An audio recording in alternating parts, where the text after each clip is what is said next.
में करें तो स्केल बड़ा हो गया, 1 मिनट में करें तो स्केल और बड़ा हो गया। तो आप बोलोगे नीलेश भाई स्केल बड़े होने से क्या हो रहा है, इससे क्या ही फर्क पड़ जाता है।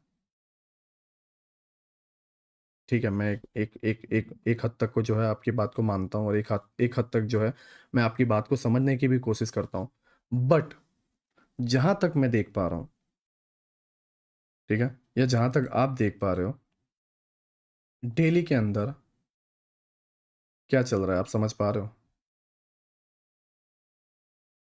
क्या चल रहा है। ओके, डेली के अंदर जो है ये लास्ट पीओआई डन हुआ है, ये रिटेस्ट हुआ है, प्राइस ऊपर जाने की कोशिश कर रहा है और अभी का स्टार्टिंग का सेशन जो है नेगेटिव है, ये समझ रहे हो। ठीक है, तो डेली में जो है फिलहाल ओवरऑल बुलिश है और टेम्पररी जो है ये बेरिश बनने की कोशिश कर रहा है। ओके, 4 आवर में जो है 2 कैंडल नीचे की तरफ जा रही है। 1 आवर में कुछ चीज़ें अलग हो गई। कैसे? 1 आवर में बन गया एक स्विंग। डेली को जब हमने देखा तो कोई स्विंग नहीं है, 4 आवर में जब हमने देखा तो कोई स्विंग नहीं है, बट जब हमने 1 आवर में देखा तो एक स्विंग बन गया। कैसे? अब इसको 30 मिनट में जाएं तो ये स्विंग की स्केल जो है बढ़ती जा रही है। हाँ, ये जो स्विंग है इसकी इमेज बढ़ती जा रही है। 15 मिनट, ये स्केल और बढ़ गया। ठीक है, सेम 5 मिनट, 5 मिनट में हुआ ये, एक स्विंग बना, दूसरा स्विंग बना, तीसरा स्विंग बना, चौथा स्विंग बना, पांचवा स्विंग बना, छठा स्विंग बन गया। डेली में एक भी नहीं था, 4 आवर में एक भी नहीं था, 1 आवर में एक स्विंग था, 30 मिनट में एक स्विंग था, 5 मिनट में 5 से 6 स्विंग बन गए। और अगर मैं ये सारी चीज़ें रिमूव करूं और 1 मिनट में जाऊं तो यहाँ पर पूरी इमेज बदल गई। स्विंग नंबर 1 2 3 4 5 6 7, साथ ही साथ बाइंग के स्विंग भी बन गए। ये ये ये ये तो जब हम एक स्ट्रेटेजी लर्न करते हैं या जब हम एक टॉपिक लर्न करते हैं या जब हम कोई कंसेप्ट लर्न कर रहे होते हैं तो उसको हम कौन से टाइम फ्रेम पर देख के अप्लाई करें। आप समझने की कोशिश कर रहे हो मैं क्या कर रहा हूँ। मैं भी फ्रैक्टल नेचर पे आया नहीं हूँ, गलती से भी ये मत समझना कि ये फ्रैक्टल नेचर है। मैं फ्रैक्टल नेचर पे नहीं आया हूँ। मैं जस्ट यहाँ पर एक क्वेश्चन आपको पूछा था, वो क्वेश्चन ये था कि तुम अपनी आंखों से एक टाइम पर एक एलिमेंट देख पाते हो, दूसरे को चाहकर भी नहीं देख पा रहे हो। वही चीज मार्केट में भी हो रही है। सारी चीजें मिक्स करके नहीं देखा जा सकता। अगर हम 1 मिनट में हैं तो 1 मिनट देख रहे हैं, डेली पे आ रहे हैं तो डेली देख रहे हैं। ठीक है, तो ये पजल्स में बिखरे हुए हैं कि एक इमेज है लेकिन वो पजल में बनी हुई है और ये सारी पजल बिखरी हुई है। सारे पजल को सही जगह पर लाकर सही तरीके से जॉइंट करेंगे। ऐसा नहीं है कि पजल के टुकड़े बस बोर्ड में फिक्स कर दिए तो सही इमेज दिखेगी, नहीं, पजल को सही तरीके से लगाना भी पड़ेगा सही जगह पर। ओके, एक इमेज बनी हुई है लाइक एक पर्सन की, तो उसकी नाक वाली जो पजल के पीसेस हैं तो वो नाक पे ही लगाने पड़ेंगे, कान वाले जो पजल के पीसेस हैं वो कान पे ही लगाने पड़ेंगे, हेयर के जो पजल के पीसेस हैं वो वहीं पे लगाने पड़ेंगे। अगर हम इसकी जगह भी चेंज करते हैं तो हमारे पास एक गलत इमेज बन के आएगी और जब एक गलत इमेज बन के आएगी तो हम चाह कर भी ट्रेडिंग नहीं कर पाएंगे। उसका रिजल्ट मिलेगा लॉस, ओनली लॉस, नुकसान। तो पजल को इकट्ठा करना कि सारे टाइम फ्रेम को इकट्ठा करना सॉल्यूशन नहीं है, उसके अंदर सही जगह फाइंड करना वो अपने आप में एक चैलेंज है और वहां पर वो स्ट्रेटेजी यूज होती है। मैंने जैसे पहले बताया, लोग जो 15 मिनट 30 मिनट की स्ट्रेटेजी सिखाते हैं, ऐसा नहीं है कि वो पूरी तरीके से गलत है, बट ऐसा भी नहीं है कि वो पूरी तरीके से सही है। वो स्ट्रेटेजी वर्क करेगी, दुनिया की कोई भी स्ट्रेटेजी वर्क करेगी, लेकिन उसकी अपनी एक सही जगह पर, और वो जगह फाइंड करना बहुत मुश्किल होता है, बहुत टफ होता है और उसके अंदर जो है हमें फ्रैक्टल, बायस, स्ट्रक्चर और लिक्विडिटी की नीड होती है। और ये सारे एलिमेंट जब मिलाए जाते हैं, ये सारे पिलर्स जब मिलाए जाते हैं, मिक्स किए जाते हैं, तब जाकर जो है एक बेहतर जगह मिलती है, एक सही जगह मिलती है, एक सही पिक्चर बनता है। और उस पिक्चर को देखकर हम बोल सकते हैं कि हाँ, ये इंसान की पिक्चर है, या एलिफेंट की पिक्चर है, या ये मंकी की पिक्चर है। हम तब जाकर बता सकते हैं, ना कि पजल बिखरे हुए तब। और जब सही इमेज होगी, सही लोकेशन होगा, सही जगह होगी, तो उसके बाद जो कुछ भी हम करेंगे वो सही होगा। और अगर कुछ चीजें गलत हुई तो उसका हमें आंसर मिलेगा। आई होप तुम मेरी बात समझ पा रहे हो कि मैं तुम्हें क्या समझाने की कोशिश कर रहा हूँ। ये थोड़ा सा टफ हो सकता है, थोड़ा सा इस तरीके से लग सकता है कि ये क्या समझा रहा है, बट मैं सही से बोल रहा हूँ कि इंसान के अंदर अगर दिल ही नहीं रहेगा तो इंसान की बॉडी में फेफड़े हो, इंसान की बॉडी के अंदर किडनी हो, इंसान के बॉडी के अंदर नस हो, ब्लड हो, कुछ भी हो, इंसान की बॉडी किसी काम की नहीं है। सेम मार्केट के अंदर, ट्रेडिंग के अंदर अगर फ्रैक्टल नेचर नहीं रहेगा तो ये ट्रेडिंग किसी काम की नहीं है। मैं ये लिख के बोल सकता हूँ। मैं ऑलमोस्ट हज़ारों लोगों को जो है सिखा चुका हूँ। एंड एक से एक लोग मेरे पास आए हैं, एक से एक लोगों के कोर्स देखकर मेरे पास आए हैं। लोगों की कई बुराइयाँ की हैं, लोगों की कई चीज़ें की हैं। मैंने उनसे हमेशा यही बोला है, शायद हो सकता है तो मेरी जाके भी बुराई करो। क्यों? क्योंकि मैं ये मानने को रेडी नहीं हूँ कि कोई और गलत हो सकता है। जब तक मैं खुद उसको ना सीख लूँ, जब तक मैं उसके पास खुद ना समझ लूँ, और मैं ना ये पहचान लूँ, या मैं खुद ना उसका विक्टिम बनाऊँ, तो मैं किसी कहने पर किसी को मैं बुरा नहीं बोल सकता। शायद गलती इसके अंदर भी हो सकती है कि ये चीज़ों को बस नहीं सीख पा रहा है तो मेंटर बदलते जा रहा है। तो जो एक्चुअल चीज़ें हैं वो तभी समझ में आएंगी, सही टॉपिक तभी समझ में आएगा जब तुम फ्रैक्टल समझोगे। फ्रैक्टल से होगा क्या कि ये सारे टाइम फ्रेम्स एक जगह पर आएंगे। चाहे आप मजबूर हो एक ही टाइम पर एक एलिमेंट देख पाओ, फिर भी मैं इन सारी चीज़ों को ऐड करके आपको चारों एलिमेंट का एक व्यू, एक माइंड में इमेज बनाना सिखा दूंगा, जिससे जो है आप परफेक्ट ट्रेडिंग कर पाओगे। ठीक है? तो जो मैंने क्वेश्चन पूछा, याद से वीडियो स्टॉप करके उस क्वेश्चन के बारे में आधा एक घंटा सोचना, चार्ट में देखना कि मैं एक टाइम पर एक चीज़ें नहीं देख पा रहा हूँ। दूसरा, इन टॉपिक से होगा क्या? डेली टाइम फ्रेम पर आप ये बोलते हो कि डेली टाइम फ्रेम का ऑर्डर ब्लॉक बहुत स्ट्रांग होता है, वो नहीं टूटता है, तो हमें डेली टाइम फ्रेम के पीओआई के अकॉर्डिंग जो है ट्रेड करना चाहिए। उससे होता क्या? पहली चीज़ तो हमें नुकसान हो गया कि हम डेली ट्रेड नहीं कर पा रहे हैं। हम 3-4 दिनों के अंदर ट्रेड कर रहे हैं, या शायद 15-15, 20 दिन लग जा रहे हैं एक सही ट्रेड लेने में। ठीक है, वो ट्रेड बड़ा रहता है, मैं मानता हूँ, बट बहुत टाइम लग जा रहा है। बट उसमें भी 15 दिन इंतजार करने के बाद जब एक डेली टाइम फ्रेम का ऑर्डर ब्लॉक आता है तो वो टूट जाता है। क्या गलती थी? चलो 1 मिनट का टाइम फ्रेम वीक हो सकता है, 5 मिनट का टाइम फ्रेम वीक हो सकता है, 15 मिनट का वीक हो सकता है, 30 मिनट का, 1 आवर का, 4 आवर का वीक हो सकता है। मैंने higher time frame, daily time frame का पीओआई लिया, टूट गया। रीजन? Fractal nature. मैं आपको और एग्जांपल बताता हूँ। डेली टाइम फ्रेम पीओआई टूट गया। यहाँ से तुम्हें ये वर्क करता हुआ देखने को मिलेगा कि देखो यहाँ से प्राइस ऊपर की तरफ जा रहा है, रिजेक्शन मिल चुका है, चलो अपना ये पार्ट लगा दो और ऊपर की तरफ जो है बाइंग के लिए चले जाओ, ये आपका एसएल हुआ, इस तरीके से आप एंट्री ले लो, एंड उसके बाद एसएल। रीजन? नॉर्मल ट्रेडर्स को पता नहीं। ठीक है, तो आप एसएम से आईसीटी सीख भी लोगे तो कुछ नहीं करने वाला है। मैं तुम्हें और एग्जांपल बताता हूँ। Daily time frame order block टूट गया। और एग्जांपल चाहिए? Daily time frame order block यहां पर वर्क करता हुआ दिखा, 3 कैंडल स्विंग भी बन गया, 4th कैंडल एक्सपेंशन आने की जगह गैप डाउन के साथ टूट गया। और रिजल्ट चाहिए? Daily time frame POI, price नीचे आया, टूट गया। और आपको चाहिए daily time frame POI, order block, टूट गया। अब मान लो इस जगह पर कितने ऑर्डर ब्लॉक बने वो देखते हैं।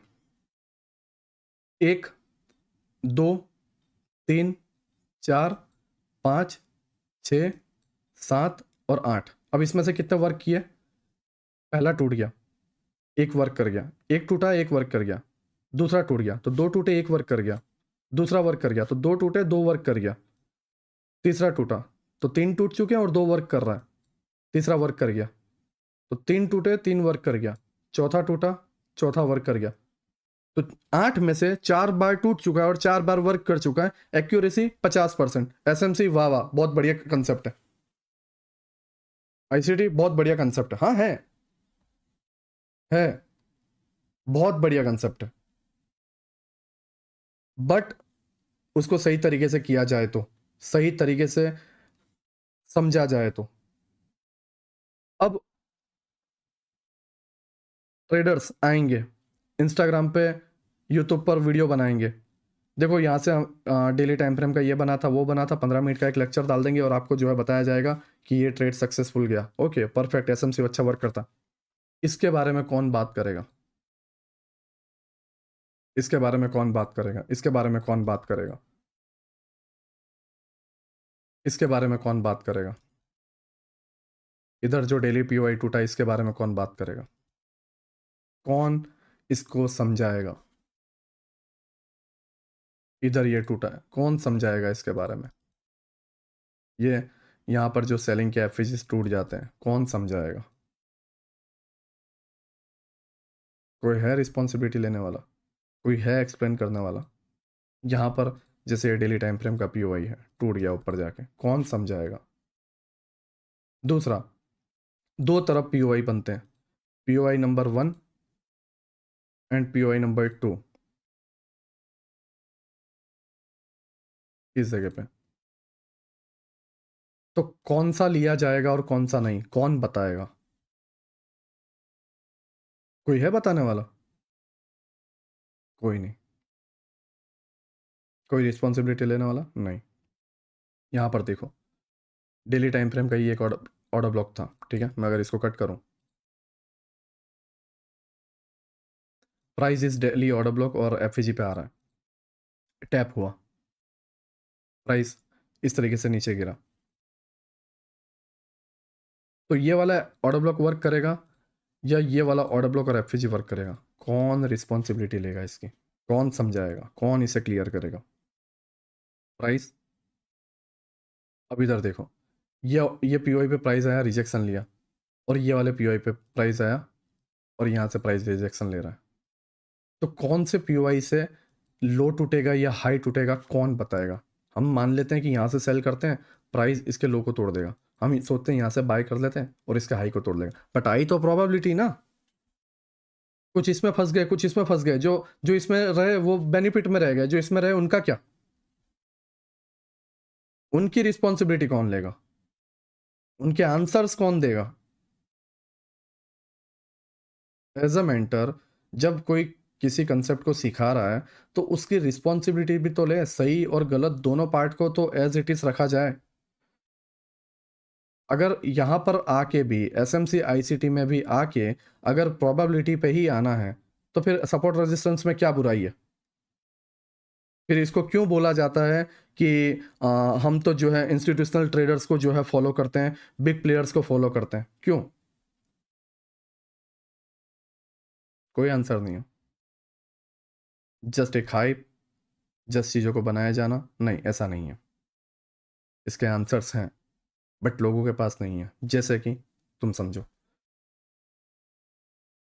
आई थिंक 2023 के एंड में मैंने फ्रैक्टल वाला नेचर यूट्यूब के ऊपर वीडियो में डाला था, ठीक है। उसके पहले जाके गूगल पे सर्च करो, यूट्यूब पे सर्च करो, आपको फ्रैक्टल नेचर का एक वीडियो नहीं मिलेगा। फ्रैक्टल स्विंग का मिलेगा, 3 पॉइंट के जो स्विंग आते हैं, वो फ्रैक्टल स्विंग पूरा ही अलग है, वो तो बकवास है। मैं फ्रैक्टल नेचर की बात कर रहा हूँ, मार्केट का नेचर, फ्रैक्टल नेचर कोई सिखाने वाला नहीं था। उसके बाद मैंने कोर्स में समझाया, उसके बाद मैंने बहुत डिटेलिंग में मेंटरशिप में लोगों को समझाया, हज़ारों स्टूडेंट्स को मैंने समझाया, उनकी लाइफ बदली। बट उसके बाद मैं नहीं जानता, उसके बाद फिर मैंने सर्च करने की कोशिश नहीं की कि अभी भी फ्रैक्टल आया या नहीं आया, किसी ने वहाँ से यूज़ किया होगा, देखा होगा, फिर वहाँ पर लर्न करवाया होगा, तो बात अलग है। बट जहाँ तक मुझे याद है, कोई नहीं था। तो जिस दिन से जब मैंने एसएमसी सीरीज स्टार्ट की थी, सेकंड लेक्चर से ही जो है मैं माइंड में फ्रैक्टल के साथ रेडी था, क्योंकि मैं हर चीज़ों के जवाब लेके रेडी था कि अगर चीज़ें गलत होती है तो उसका जवाब क्यों। मैंने जितनी भी मेंटरशिप ली है, जितना भी मैंने लेक्चर्स लिए हैं, जितने भी मैंने वीडियोस लिए हैं, उनमें हमेशा मैंने ये जवाबदारी ली है, मैंने ये हमेशा रिस्पॉन्सिबिलिटी ली है कि अगर चीज़ें गलत होती हैं तो उसका जवाबदेही मैं बनूँ, उसका जवाब जो है मैं तुम्हें दे पाऊँ, और अगर उसका जवाब नहीं है तो मैं उस चीज़ों को ना सिखाऊँ, क्योंकि मैं बस खिलवाड़ कर रहा हूँ लोगों के साथ। अच्छे अच्छे चीज़ों को बताकर लोगों को इम्प्रेस करना एंड उसके बाद स्ट्रक्चर को जो है इस तरीके से करना, स्टूडेंट को फंस जाने देना इसमें, और दैट्स इट, खत्म, लोग बर्बाद। तो इसीलिए मैंने यहाँ पर जो है फ्रैक्टल नेचर लिया है। नाउ जो है हम फ्रैक्टल नेचर पर जाएंगे और फ्रैक्टल नेचर के थ्रू जो है हम इसकी आधी प्रॉब्लम सॉल्व करेंगे, पूरी नहीं। पूरी पॉसिबल नहीं है एक टॉपिक से, मैंने पहले ही बोला था, हर एक पॉइंट दूसरे के ऊपर डिपेंडेंट है। तो हम आधी प्रॉब्लम सॉल्व करेंगे इससे, आधी प्रॉब्लम इससे, आधी प्रॉब्लम इससे और कुछ परसेंटेज इससे। और जब ये सारी चीज़ें हम कंबाइन कर देंगे, जो मैं आपको एंड में कंबाइन करके बताऊंगा, उसके बाद हमें एक परफेक्ट इमेज देखने को मिल जाएगी। एंड उसके बाद आप आगे से बोलोगे ये पीओआई टूटने वाला है भाई, देख लियो, और वो टूटेगा। और आप आगे से बोलोगे कि ये पीओआई वर्क करने वाला है। तो ये चीज़ें जो है मैं एज इट इज़ तुम्हें आज के लेक्चर में देना चाहता हूँ। मैंने तुम्हें एक क्वेश्चन किया था, अपने एलिमेंट को देखना, उसको याद से करना, ठीक है। और अगर तुमने किया है तो उसके बारे में एक बार कमेंट में कर देना कि हाँ मैंने सर ये करने की कोशिश की और आप जो बोल रहे थे वो सही था, ठीक है। तो आई होप आपको ये समझ में आया हो कि मैं आज के लेक्चर में क्या समझाना चाहता हूँ। हाँ ये थोड़ा लेट हो सकता है, मुझे भी कोई खुशी नहीं मिल रही है कि मैं चीज़ों को जो है और डिटेल में जाऊँ। मैं भी 1 घंटे का लेक्चर बना के ख़त्म कर सकता हूँ, ठीक है, और मुझे भी अच्छे खासे व्यूज़ मिल जाएंगे, मुद्दा ख़त्म है। बट मैं हर एक चीज़ों को क्लीन करना चाहता हूँ, हर एक चीज़ों को क्लियर करना चाहता हूँ। तो नाउ जो है हम फ्रैक्टल नेचर पर समझते हैं, फ्रैक्टल नेचर के अंदर कितने पार्ट्स होते हैं उन सभी को समझते हैं। एंड फिर जो है हम बायस पे जाएंगे, फिर मार्केट स्ट्रक्चर और लिक्विडिटी पे। तो ठीक है, नाउ फ्रैक्टल नेचर जो है हम स्टार्ट करते हैं। ओके, नाउ जो है हम पॉइंट नंबर 1 फ्रैक्टल नेचर को जो है समझते हैं कि फ्रैक्टल नेचर होता क्या है एंड ये किस तरीके से दिखता है, एंड साथ ही साथ जो है ये इतना ज़रूरी क्यों है कि यूनिवर्स के कोई भी कंसेप्ट जो है इसके बिना अधूरे हैं या फीके हैं, ठीक है। इसके लिए पहले हमें ये समझना होगा कि फ्रैक्टल नेचर आखिरकार है क्या, ठीक है। ये हमारे आसपास के एनवायरनमेंट में, आसपास की जगहों पर कैसे दिखता है। अगर मैं आपको कुछ इमेजेस दिखाऊं, पहले मैं इसकी थियरी समझाऊं कि ये है क्या, और जब आप इसको समझ जाओगे उसके बाद जो है हम इसको चार्ट में समझेंगे।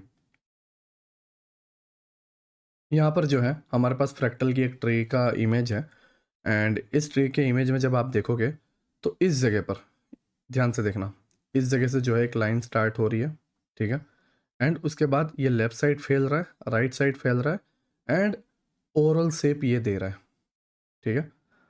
अब इसको थोड़ा सा जूम करें अगर हम, और यहाँ पर देखें, सेम लाइन फैल रही है, ये लेफ्ट साइड फैल रहा है, राइट साइड फैल रहा है एंड ओवरऑल शेप देखो। इस वाले टहनी को अगर हम लें और इसको देखें तो ये आगे बढ़ रहा है, फिर लेफ्ट साइड फैल रहा है, राइट साइड फैल रहा है, ये शेप दे रहा है, फिर ये आगे बढ़ रहा है, लेफ्ट साइड, राइट साइड, ये शेप दे रहा है।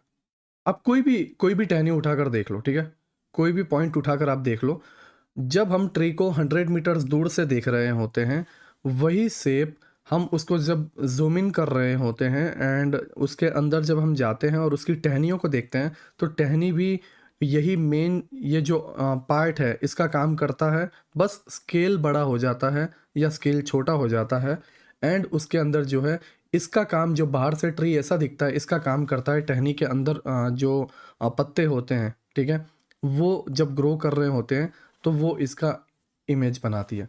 सेम इमेज जो हमें दूर से ट्री में दिख रही थी 100 मीटर दूर से, वही हम जब उसके टहनी पर चढ़ जाते हैं और देखते हैं तो टहनी इस तरीके से ग्रो कर रही होती है, फिर कुछ टहनी लेफ्ट साइड निकलती है, राइट साइड निकलती है एंड उसके बाद जो है इस तरीके का ट्री पूरा बनता है, ठीक है। ये फ्रैक्टल नेचर है जो हमें नॉर्मली नेचर में देखने को मिलता है। अगर हम एक और एग्जांपल लें, यहाँ पर एक इमेज है, इस इमेज को आप देखो, बाहर से देखोगे तो ओवरऑल पूरा जो है बारीक डॉट डॉट दिख रहे हैं, गोल राउंड दिख रहे हैं, ठीक है। बट इसको जितना जूम करोगे उतना वही इमेज जो है, जो बाहर से दिख रहा है वो अंदर देखने को मिलेगा, ठीक है। यहाँ पर मल्टीपल्स जो है आपको सर्कल्स देखने को मिल रहे हैं, ये, ठीक है। तो इसको जूम करोगे ना तो ऐसे ही मल्टीपल सर्कल्स जो हैं छोटे साइज़ में आपको देखने को मिलेंगे। एंड जब आप इसको बड़ा करोगे तो आपको समझ में आएगा कि जो ऊपर है वही अंदर है, ठीक है। ना ये कोई अलग अलग है, ना इसके अंदर कोई डिफरेंस है, ना ही कोई जो है ऐसा है कि यहाँ पर जो है ऊपर सर्कल है तो अंदर ट्रायंगल है, अंदर ये अपने हिसाब से जैसे चाहे वैसे फैल रहा है नहीं, जो बाहर से दिख रहा है वही का वही इसके अंदर हूबहू आपको देखने को मिलेगा। इसको बोलते हैं फ्रैक्टल नेचर, जो हमारे आसपास के नेचर में देखने को मिलता है। अगर मैं आपके सामने एक और एग्जांपल लेकर चलूँ तो आप यहाँ पर देखोगे माउंटेन्स, ठीक है। आप सभी कहीं ना कहीं किसी ना किसी माउंटेन पर गए होंगे, आपके आसपास में जो है कोई ऐसा घूमने का प्लेस होगा जहाँ पर जो है माउंटेन्स होंगे, एंड उसके अंदर जब आप देखोगे तो दूर से आपको, जब आप गाड़ी से जा रहे हो या ट्रेन से जा रहे हो, ठीक है, माउंटेन्स की तरफ, तो आप देख रहे होंगे कि दूर से माउंटेन आपको इस तरीके से देखने को मिलता है।